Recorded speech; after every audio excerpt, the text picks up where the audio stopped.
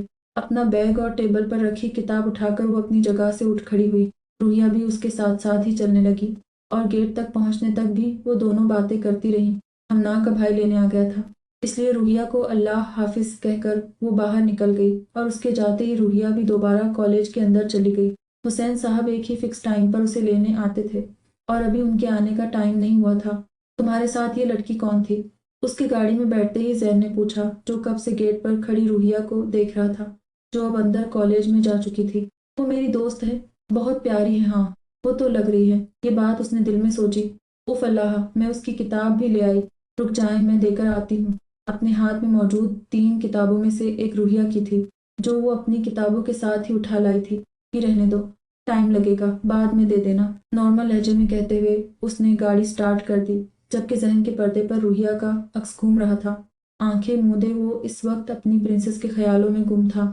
ٹھنڈے بند کمرے میں سگریٹ کا دھواں پھیلا ہوا تھا۔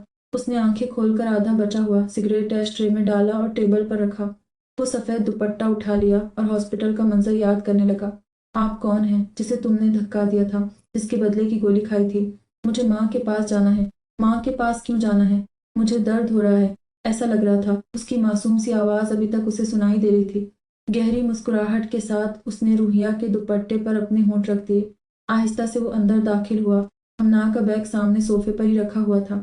اس نے زپ کھول کر بیگ میں موجود ہمنا کی کتابیں نکالیں اور اس میں سے روحیہ کی کتاب تلاش کرنے لگا۔